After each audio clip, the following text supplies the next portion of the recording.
Hi, this is Andy Hoffman, Marketing Director of Miles Franklin Precious Metals, now in our 27th year in business.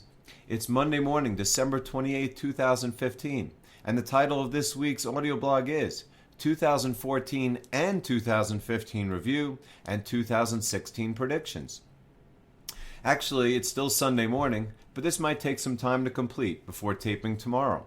I always find the process of wrapping up and predicting fascinating, going all the way back to my Wall Street sell-side days of 1998 to 2005. Generally speaking, this annual write is as biased by self-interest and marketing angles as any in the business, and thus must be taken with the proverbial grain of salt. Moreover, in an increasingly complex political, economic, and financial world, engendering hundreds of relevant, rapidly changing knowns, known unknowns, and unknown unknowns, i.e. black swans, it's nearly impossible to make such short-term predictions, particularly when government intervention has become more pervasive and targeted than at any time in history. In other words, no one has a crystal ball of what will occur, although with a good knowledge of history and a firm hold of fundamentals, it's a good bet most big-picture predictions will eventually come true. On Wall Street, few people refer to their prior forecasts when making future prognostications, given how painful it is to review where one's been wrong, even if in many cases the reasons for being wrong were entirely out of one's control, such as, for instance, shock and awe, manipulation campaigns, or the aforementioned black swan events that crop up out of nowhere. Such as a terrorist attack in Paris, for instance, although in the big picture, history tells us such events nearly always arise from difficult times, whether they're incidental, false flag, or otherwise, which in the case of Paris we may never know. Given that economic Mother Nature's ultimate, indefatigable presence often takes longer to emerge in today's highly volatile, heavily manipulated market environment, I'm going to have to do something a bit different this year with my wrap-up Outlook audio blog, which is to briefly review my 2014 predictions first, made in December 2013, followed by the 2015 predictions I made a year ago, and finally my 2016 forecast, which as usual I promise to do as objectively and honestly as possible. Remember, Miles Franklin is decidedly not a financial advisor and not focused on short-term predictions of what the price of gold and silver will be, say, 6 or 12 months from now. To the contrary, our goal, both personally and professionally, is long-term wealth protection and disaster preparation. Thus, if the combination of my 2014 and 2015 predictions is anywhere near the current truth, I'll feel comfortable that I have, for the most part, gotten it, with a better than average chance of being dead on regarding the monetary endgame, which in my mind is unfolding as we speak. And before I start, please keep in mind how difficult it is to predict the unpredictable, particularly with such a short-term time frame. Okay, here goes with my 2014 predictions made 2 years ago this week, which, by the way, I haven't even looked at before making this review. Number 1. Worldwide interest rates will continue to rise, but central banks will do whatever it takes to suppress them. Well, 1 out of 2 ain't bad, but it's number 2 that counts, as ultimately central banks have suppressed rates, thus creating historically negative real rates beyond my wildest dreams, or more aptly put, my worst nightmares. Last month's ECB expansion of negative interest rates only puts an exclamation point on the trend of global ZERP to infinity that inevitably may well put nominal interest rates for the vast majority of first world sovereign bonds in negative territory before the inevitable hyperinflation, as we are currently seeing in third world nations like Venezuela as we speak, arrives. Number 2. Obamacare's initial economic impact will be devastating. Well, I couldn't have hit that one more firmly on the head, as healthcare has not only since become the largest component of GDP growth, but has been such a massive drain on corporate profitability, it has single-handedly led America's disastrous transformation to a gig economy of part-time, non-benefits paying workers, which will only worsen dramatically in 2016 as the employer healthcare mandate that was delayed 2 years ago takes effect. Heck, not only have the government's own Obamacare exchanges been failing left and right, but the nation's largest private healthcare insurer, United Healthcare, is threatening to leave the system entirely due to Obamacare-catalyzed financial losses. 2 months ago, I wrote that Obamacare would be the bullet to the head of the 2016 economy. And 2 years ago, after I made this prediction, I feel more strongly about it than ever. Or for that matter, what I wrote 2.5 years ago, that Obamacare was the singularly most destructive piece of legislation Congress has ever passed. Other than, of course, the creation of the Federal Reserve in a sparsely attended holiday session on December 23, 2013. Or, I should say, 1913. Number 3. Well, I certainly got this one wrong, even if I more than made up for it a year later, when my direst prediction of all article of January 2, 2015 embraced an updated long-term thesis of inexorable commodity destruction, which was that gasoline prices would resume their historic march to record levels. Actually, this prediction wasn't as bad as it sounds, as unlike crude oil prices, which have since plunged 70%, gasoline prices have been artificially held up by taxes in many high-cost parts of the world, such as San Francisco, for example, where I took a picture of a gas station selling low-grade gas for $3.60 per gallon just 5 weeks ago, or Spain, where on a Spanish-based radio show I did last week, the host told me gasoline prices in the southern portion of the country had barely budged. That said, now that the world has been overcome by an historic glut of crude oil, gasoline, and natural gas, it's difficult to envision a scenario outside of hyperinflation or an extremely atypical OPEC decision of anything but falling prices for the foreseeable future. Number 4. The one I nailed most completely, which in a world where my biggest picture fear is currency collapse, makes it perhaps the most important of all, which was that, quote, multiple currencies will experience dramatic declines relative to the dollar. To that end, as long-term readers know, I don't believe it possible for the dollar to materially plunge against other currencies, as given its, for now, reserve currency status, any global economic panic will cause capital flight into it. That is what occurred in 2008, and what is occurring now. To wit, since this prediction in December 2013, the dollar index has surged from 80 to 98, which sadly dramatically understates the carnage in non-first world currencies, which on average have plunged far more dramatically, particularly in the dozens of nations dependent on commodities for the majority of government, municipal, and corporate tax revenues, which I might add is where the vast majority of the world's fiat currency using population reside. As we speak, the average currency is at or near its all-time low, and whether or not politics or other factors cause the dollar to rise or fall against the principal components of the dollar index in 2016, which I'll get to momentarily, the odds of the dozens of weak links in the global fiat Ponzi chain getting significantly stronger against the dollar, particularly given the hideous outlook for commodity prices, appear slim to none. Number 5 is yet another one I nailed, i.e., global social unrest would expand. Frankly, that might be the understatement of a lifetime, given historic levels of unrest in all 4 corners of the globe, from the Middle East to South America and Europe, with much more to come, as the terrifying ramifications of collapsing global economic activity and care of central bank monetary inflation currencies come home to roost. When I wrote crashing oil prices portend unspeakable horrors 14 months ago, I wasn't just whistling Dixie, as frankly, it wouldn't surprise me if World War III broke out in the Middle East in 2016, ironically in Syria, one of the few nations with no significant oil reserves. Much less in Europe, where disenfranchised Arabs from collapsing oil-dependent nations are fleeing to, creating massive social and geopolitical tensions.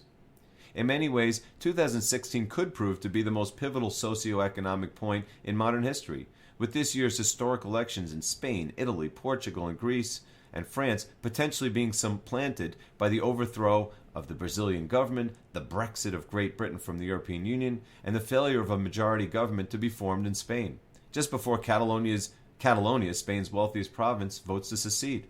And America itself, amidst an expanding poverty crisis and the destruction of its middle class, which looks poised to embrace the dark side in the form of the extremely dangerous demagogue, Donald Trump.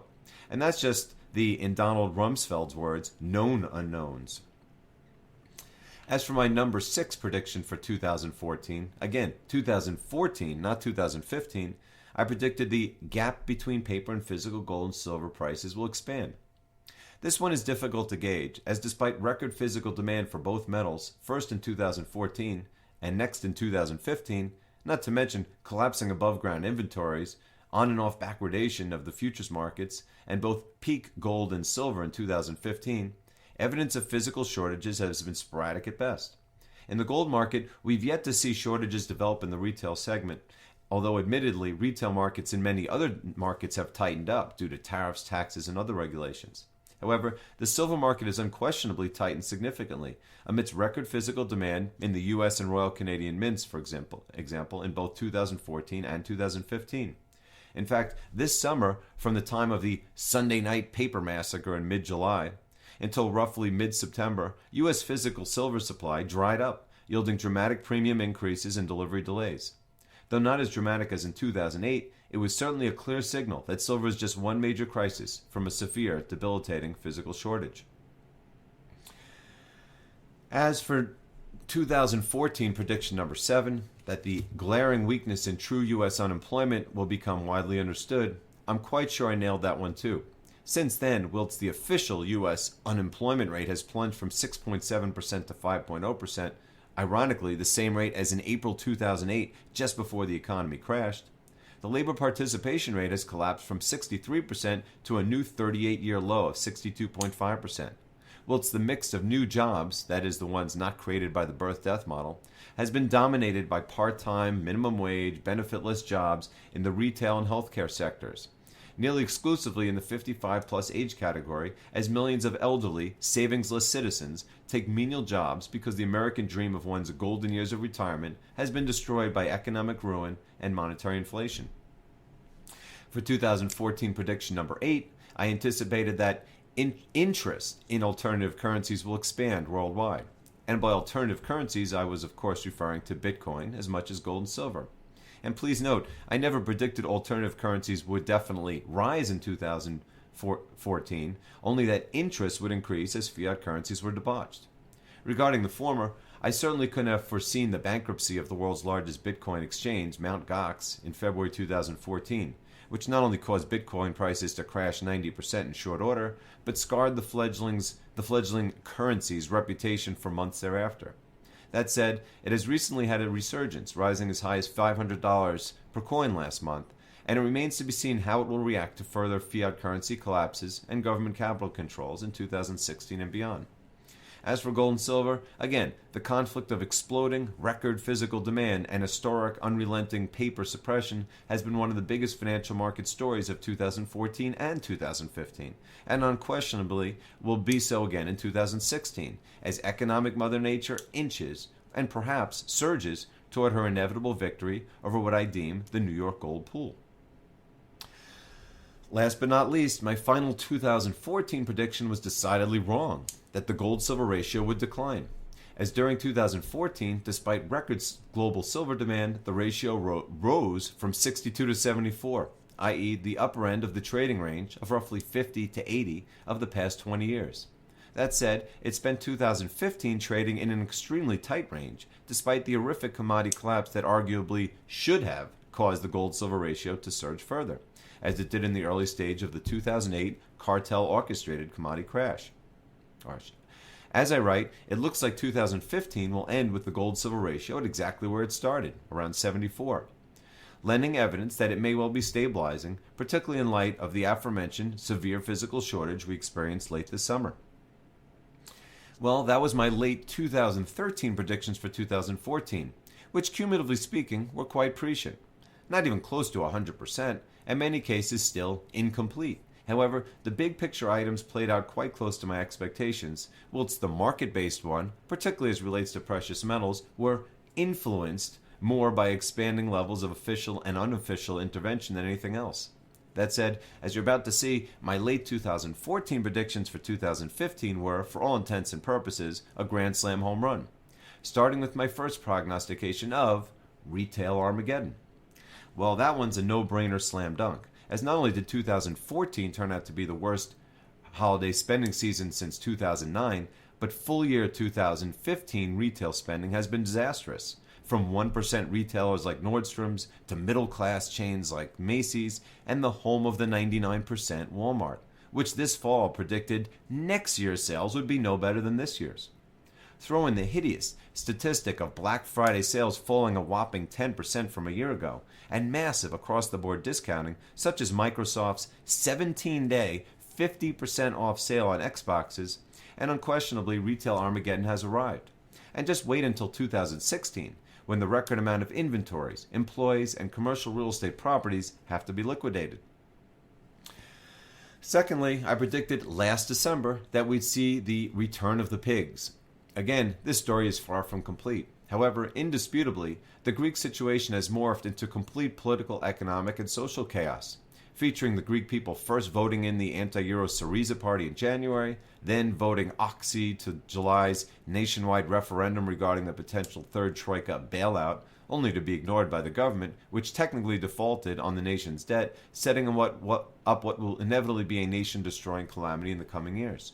As for Portugal, just last month, a nearly unheard of in the first world political coup occurred when anti-Euro parties overthrew the newly elected pro-status quo prime minister. In Spain, not only did secessionist parties take over Catalonia, its largest province, but vowed to secede by the end of 2016. Whilst in Italy, Beppe Grillo's five-star movement, which also wants to leave the Eurozone, has become the largest party in Italy's parliament. And don't forget France, which although not technically a pig, has the same political, economic, and social issues, let alone after last month's hideous social stability shocking terrorist attack. Just 3 weeks ago, Marine Le Pen's anti-Euro National Front Party won decisive, unprecedented parliamentary elections in France, setting the stage for Le Pen to be elected president in 2017. Whilst in Spain, just 1 week later, the anti-Euro Podemos party won an equally decisive victory, breaking up Spain's two-party dominance of the past 3 decades. Third, I predicted the first signs of yen hyperinflation, which incredibly has not yet occurred, despite the Bank of Japan's not only mandating Shinzo Abe for several more years of currency destruction as the nation's prime minister, but essentially extending Abenomics from its initial 2-year term, which would have ended in April 2015, to infinity, including the addition of a stock monetization scheme to its already historic bond monetization, which to date has resulted in the Bank of Japan owning an incredible 52% of the entire Nikkei equity ETF market. To that end, the fact that the yen-dollar exchange rate has barely changed in the past year should tell you all you need to know about the health of the US dollar. And as for the future, who knows how things will unfold in the demographic hell and nuclear waste the land of the setting sun, that is Japan. However, I continue to maintain it will be the first world Western nation to experience 21st century hyperinflation. Fourth, I predicted oil collapse contagion. First, per my October 2014 article, Crashing Oil Prices Portend Unspeakable Horrors, and second, in my 2015 predictions in December 2014, when I stated that, quote, 2015 shale oil equals 2008 subprime mortgages, referring to the incredible $500 billion of junk bonds and leveraged loans used to finance the U.S. shale bubble alone. As it turned out, contagion was the understatement of the year, as an expanding energy complex collapse has caused the implosion of economies, currencies, political regimes, and social stability. And sadly, it's just getting started. Fifth, I anticipated mining industry paralysis, given collapse in gold, silver, and base metal prices. In other words, dramatic capital expenditure cuts, layoffs, debt restructurings, mergers, and ultimately production-crippling mine shutdowns. Well, this process certainly accelerated in 2015, even if at a slightly less dramatic pace than I had anticipated. That said, we are clearly on the cusp of the next leg down, as evidenced by last month's announcement by Anglo American, the world's 5th largest metals miner, that it is selling 60% of its assets, suspending its dividend, taking up to $4.7 billion of write-offs, and laying off an astounding 85,000 employees, or 65% of its global workforce. Throw in the expanding implosion of Glencore, the world's largest commodities trader, as well as its twin sisters Trafigura in Europe and Noble Group in Asia, and we have the makings of a true mining industry catastrophe in 2016. And now that 2015 is ending, with prices much lower than a year ago, particularly base metals such as copper and zinc down 27% and 30% respectively, and the aforementioned global mining industry paralysis I predicted a year ago has shifted from inevitable to imminent, which will obviously be good news for silver bullion holders, as not only is silver production on a pace to fall between 5 and 10% in 2015, but given that 55% of global silver production is the byproduct of copper, lead, and zinc mines, it's entirely possible that last year's Miles Franklin All-Star Silver Panel webinar prediction of ultimate declines approaching 25 to 50% is looking more and more feasible. And as for primary gold and silver miners, here's what I wrote last year of what I anticipate will happen if prices continue to be suppressed so maniacally. If, in fact, the cartel is dumb enough to cause gold to end the year below 1,200, let alone silver near $15 an ounce, it will only serve to maximize mining write-offs, heightening expectations of what the Miles Franklin blog has predicted all along, of collapsing global production, potentially on a permanent basis. Sixth, I simply forecast falling commodity prices. In fact, there's no need to add further commentary to what I wrote a year ago. Other than that, the CRB Commodity Index plunged 25% in 2015, slicing through its 40-year low of 185, it's around 175 right now, like a hot knife through butter. Ironically, starting its final violent 13% plunge the very day the Fed commenced its rate hike in December or bust campaign in late October. On that note, here's what I wrote a year ago, verbatim. Quote, outside outright hyperinflation, it is difficult to envision rising prices of any industrial commodities amidst an expanding global recession, much less one characterized by the largest debt loads in global history and accelerating currency wars. Supply and demand for nearly all commodities is way out of balance, not just due to weak economic activity, but the massive overcapacity caused by years of the misallocation and abuse of zero-cost central bank funding. Seventh, an equally tape measure home run in my prediction of, quote, collapsing currencies, which frankly has, if anything, been more dramatic than even I anticipated, per what I wrote exactly 12 months ago. Quote, as I predicted last year, that is, in December 2013, the dollar will not only rise against fringe currencies, but even reserve currencies like the euro, yen, and pound. Not because of U.S. economic strength, but as in 2008, because during times of crisis, global capital always gravitates to the most liquid assets. Throw in the additional issue of literally dozens of nations depending heavily on commodity exports to fund their governments, and it's not difficult to envision ruble crises breaking out the world round. Of course, no one will be injured more by a dollar surge than corporate America, which will lobby to the death for the Fed to step up QE to enable the reporting of higher profits for the 1% that benefit from its policies. Well, the Fed hasn't yet stepped up QE, which unquestionably will arrive when the U.S. government's manipulation operatives lose control entirely. And to the contrary, it managed to sneak in an 11th hour rate hike, which comically has yet to actually occur in the money markets, amidst its desperate life-or-death game of credibility chicken. Irrespective, the dollar is up sharply against nearly all global currencies, on average to or near its all-time high against a variety of first, second, and third world currencies, from the aforementioned commodity currencies to so-called reserve currencies like the euro and pound. Ironically, the only currency that hasn't depreciated against the dollar this year, essentially ending the year where it started, is the Japanese yen. However, given that the hyperinflating yen lost 50% of its value from mid-2012, when rumors of the pending launch of Abenomics commenced, through mid-2014, its ongoing Bank of Japan catalyzed collapse was perhaps due for a temporary pause. Eighth, I predicted the aforementioned explosion of global, socially motivated political instability, which, as noted above, has decidedly occurred, with the most decisively divisive events, such as the exploding Arab migrancy crisis, the expanding war on terror, the recent historic elections in France, Spain, Portugal, and the UK, the hyperinflationary devaluations in Argentina, Venezuela, and Azerbaijan, and the imminent impeachment of Brazilian President Dilma Rousseff, all occurring at the end of 2015, portending ominously for what 2016 will bring. And last but not least, I amorphously forecast the reemergence of real money, which, while difficult to quantitatively measure, definitively progressed in 2015 if record global physical gold and silver demand amidst collapsing above-ground inventories was any measure. Heck, at current prices, well below the cost of production, the cartel's most vicious, relentless year of price suppression yet only amounted to 8 to 9% dollar price gold and silver price declines, whilst in most other currencies, utilized by the vast majority of the world's population, prices continued to rise. Given that dollar price gold and silver are amongst the power that be's last to go, canary in the gold mine markets, this prediction will obviously face the most artificially created resistance. That said, for the billions of people holding currencies in which gold and silver have risen over the past 2 years, I'd say the aforementioned reemergence of real money has decidedly commenced. On that note, it's now late Sunday afternoon, and I'm exhausted from not only commentating on my last 2 years' predictions, but reliving them in just a few hours' time. Once I wake up tomorrow morning, I'll pen my 2016 predictions, which, given the complexity, volatility, and instability the world is currently facing, will take a bit more thought. And afterward, as they say, the rest will be history. Okay, it's now Monday morning, as the second lowest volume week of the year commences. The overnight news of Japan's worst combination of economic data since the Fukushima tsunami, featuring a whopping 2.5% plunge in November retail sales and surging unemployment, was met by plunging Chinese stocks. And of course, paper silver for the 574th time in the past 653 trading days, at exactly the 2:15 a.m. open of the London pre-market paper trading session.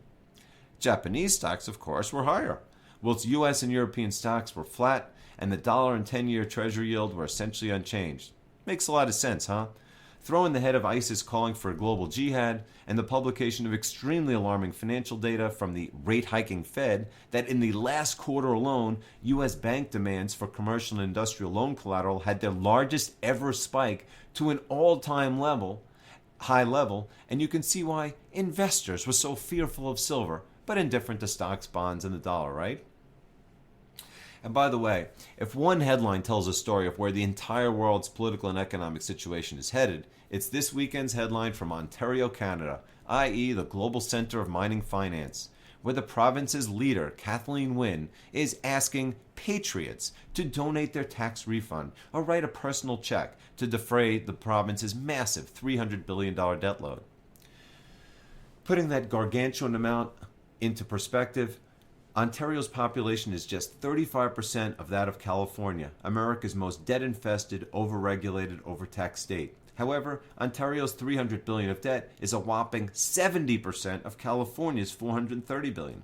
And yet, Mademoiselle Wynne is asking Ontarians to give more, despite Ontario already being the most heavily taxed municipality in North America. Oh well, just more of the same as we end this year of paper precious metal infamy, en route to the ultimate endgame of cartel collapse, which may well be as imminent as it is inevitable. That said, I've had some time to ponder my views of the next 12 months, which frankly appears more unclear than any near-term period I can remember. To wit, last year's predictions, which largely came true, seemed like no-brainers at the time, such as collapsing commodities, currencies, and political and social stability. This time around, whilst the latter two items are more certain than ever, I'm finding it more difficult to conceptualize the most likely scenario for asset prices, given what I anticipate to be the most difficult economic and tumultuous financial market conditions since 2008. In other words, there's no telling how much control might be lost, and subsequently, how far central banks will take their market manipulation and currency debauchery attempts. With that all said, here's my best guess of what 2016 will hold, which again is the most difficult forecasting period I have ever attempted to predict. Number 1. No meaningful improvement in commodity prices, with the potential for an historic crash. In other words, barring a worst-case scenario of an all-out loss of central bank control, yielding crashing financial markets and a subsequent outbreak of hyperinflationary-inducing monetary lunacy, my thesis of relentless and potentially expanding commodity oversupply is stronger than ever. Exactly a year ago, in the direst prediction of all, I cited David Stockman's Great Deformation thesis for my belief that commodity prices had entered what may well be their worst bear market in generations. And since that time, not only have commodity prices crashed, with the CRB Commodity Index plunging through 40-year lows, but oversupply conditions have dramatically worsened in the vast majority of commodities. Except, of course, the non-commodities that gold and silver are, which is why their supply-demand outlooks are the polar opposite of essentially the entire commodity complex. Sure, the powers that be will do everything in their power, including said hyperinflationary monetary policy, to reverse the damage. However, with global economic activity starting the year at its worst level in decades, with its highest level of debt ever, and oversupply conditions unlike any witnessed in modern times, it's difficult to conceive of any normal situation in which commodity prices meaningfully rise. Which leads to my second prediction, that central banks will take the final currency war thermonuclear. In other words, if you think 2015 was a big year for hyperinflationary monetary policy, get ready for the big one in 2016. To wit, an astonishing 27 central banks reduced interest rates and or initiated or expanded quantitative easing programs in 2015, in nations where a cumulative 57% of the world's population resides. And that doesn't include a whole bunch of nations whose currencies are pegged to those currencies. And that compares to the 20 central banks that raised interest rates, but only 8% of the world's population resides in those countries. which in and of itself is misleading, as 3 of the 20, South Africa, Brazil, and the United States, account for nearly the entire 8%. In the former two cases, to support currencies that had collapsed to all-time lows, and as we speak remain there, as such too little too late efforts decidedly failed. And regarding the latter, i.e. the Fed's quarter-point rate hike that is yet to actually be seen in money markets, much less in the Fed's balance sheet, as it continues to reinvest Treasury interest payments and the proceeds of maturing Treasury bonds, it's laughable to consider this a so-called tightening of monetary policy. Given the aforementioned collapse of global trade, parabolically surging, unprecedented worldwide debt loads, and the resulting historic financial stress, as we are currently witnessing in the high yield and credit default swap markets, it's equally difficult to envision a scenario in which cumulatively central banks aren't more aggressive in 2016 than 2015, starting with the European, Japanese, and Chinese central banks amidst historic political, economic, and/or social instability. For prediction number 3, I anticipate a dramatic expansion of volatility in the currency markets, as the aforementioned final currency war goes thermonuclear, led by, I might add, the continued death by 1,000 cuts devaluation of the Chinese yuan, which ironically started its recent relentless, nearly daily downward leg, essentially the day it was accepted into the IMF's pathetic, useless, strategic currency basket. In other words, when the PBOC devalued the yuan by roughly 6% in August, which I might add I predicted 24 hours in advance, it was a mere warning shot, with the big guns being held out until the IMF's currency basket decision 3 months later, which for all intents and purposes served China in no manner other than a publicity event. To that end, given how far the euro and yen have fallen in recent years, much less as the collapsing U.S. economy will shortly put the Fed into the untenable position of pondering looser monetary policy immediately after its desperate face-saving rate hike attempt, it's extremely difficult to forecast where the largely immaterial dollar index will be 12 months from now.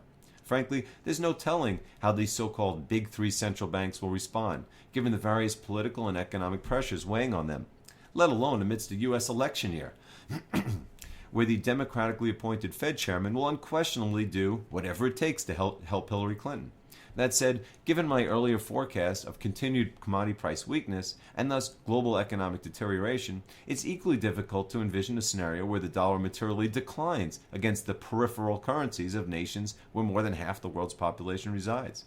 To that end, I 15 months ago penned the single most bullish precious metal factor imaginable, referring to the very same economy-destroying currency volatility described above. Undoubtedly, what we witnessed on this front in 2015 was a major factor behind the record physical demand the world is seeing, and if I'm correct about 2016's potentially devastating currency volatility, it's difficult to envision a scenario where physical demand doesn't rise further.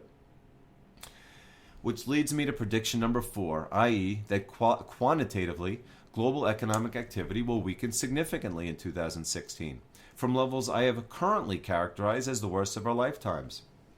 To that end, as we speak, nearly all empirical measurements of global trade are pegged to multi-year and in many cases multi-decade lows, such as the Baltic Trade Index and the Chinese Containerized Freight Index, whilst inventories such as crude oil and natural gas are at all-time highs, and telling metrics like the U.S. inventory to sales ratio are flashing recessionary signals.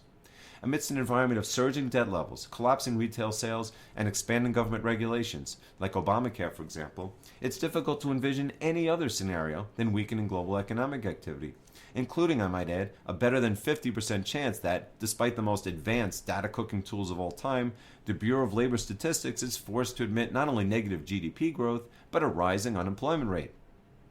Fifth is a prediction that directly dovetails with numbers 1 through 4, and thus is the same prediction I successfully made in both 2014 and 15, which is dramatically expanded worldwide political, geopolitical, and social instability. That said, I truly believe 2016 will be uglier than the past 2 years, as economic trends are measurably weaker, debt levels significantly higher, oversupply dramatically more daunting, and reactionary political movements far more advanced. Such as, for instance, the aforementioned political chaos in, to name a few, Portugal, Greece, Spain, France, Brazil, and Turkey, the Catalonian secessionist movement, the potential Brexit vote, and heck, the upcoming Swiss referendum of whether fractional banking should be abolished. Or the exploding European migrancy crisis, which threatens to tear the political and social fabric of nations as large as Germany and France apart. And of course, the wild card of the so-called war on terror, currently focused on the newly formed, universally perceived worldwide threat named ISIS, of which thus far the US, Russia, Syria, Iran, Iraq, Turkey, France, and the UK have already committed troops.